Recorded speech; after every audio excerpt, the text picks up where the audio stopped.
Hulladek Recycling hosts Green Architects 2023 to increase awareness on sustainability. Established in 2015, Hulladek Recycling Private Limited is one of the top 5 pros producer responsibility organization in the country and Eastern India's fastest growing e-waste management company.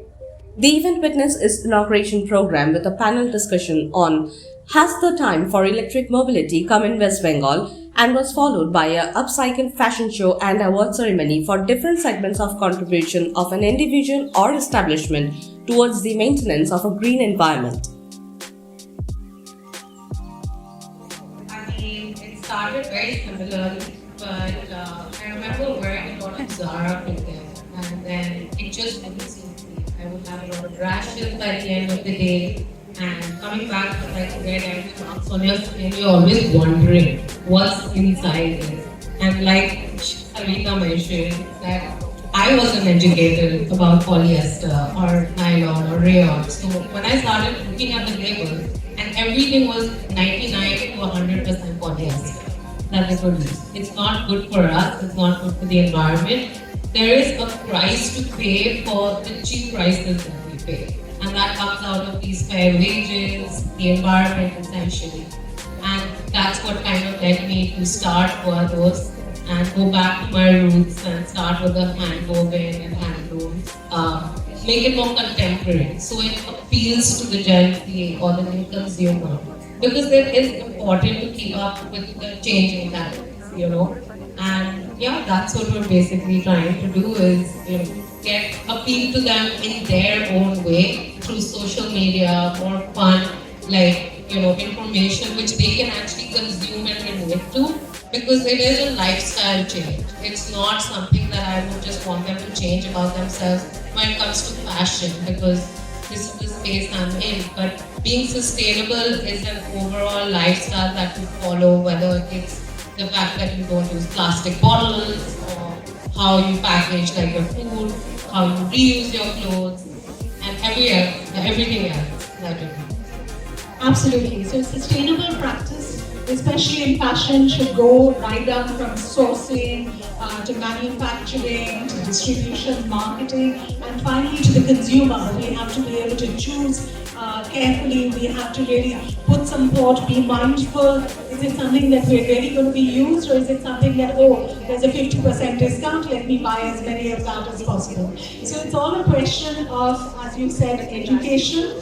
So we like to call it climate education, because we are really, as you were saying, trying to make change makers of everyone. And I have someone beside me, Sujata Chatterjee, who is an engineer by profession, but she has gone into becoming a social entrepreneur, and she has launched the Twirl store, and that's also online. So we are with the younger generation in that. And Sujata, I believe you've just come down from Delhi, where there was talk about the circular economy and textiles in that circular economy. Could you tell us more about that?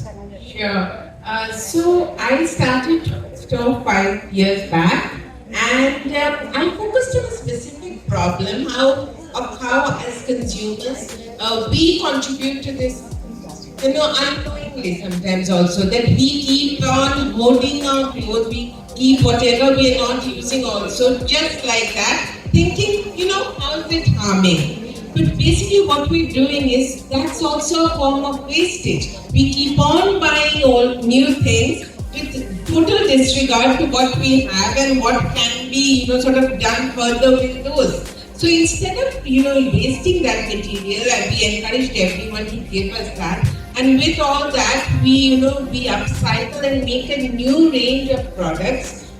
So we are able to conserve our natural resources. We're not only reducing wastage, but being able to conserve these resources like water that's used up every time a fabric is made. And at the same time, this upcycling work is done by the rural communities. So it's giving them also a sustenance.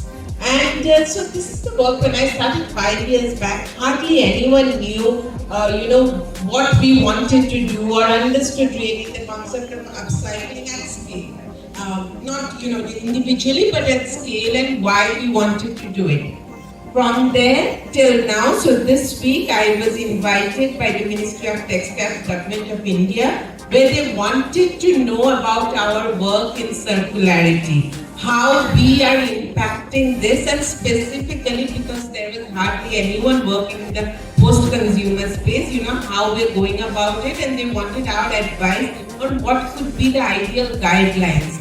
The fact being that even the government is now concerned that we as individuals have to, be part of the circular model. That's how it's going to work. But the thing is, even if they are now, concerned or they're interested and they're encouraging, initiatives like ours, we as in all of us also have to be equally invested and interested. And that, has to extend to the Gen Z or even beyond that, because, it has to start early and we have to come into this habit of realizing that if I must buy something new, can I relook and see that, is there something that I'm not using? Can I give it to someone who can put it to a better use, or can I reuse that material for something else?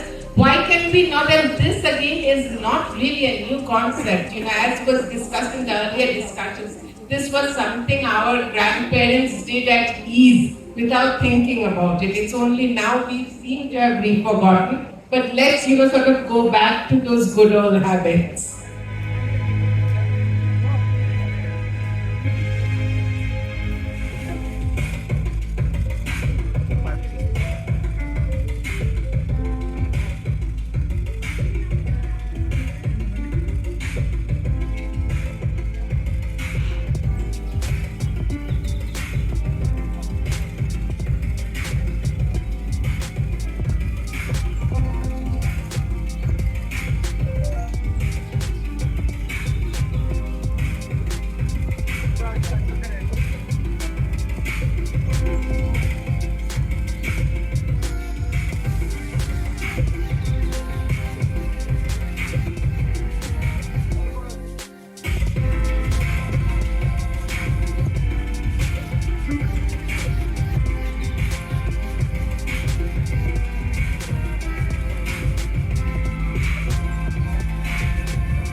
Ladies and gentlemen, Alok Kumar Singh.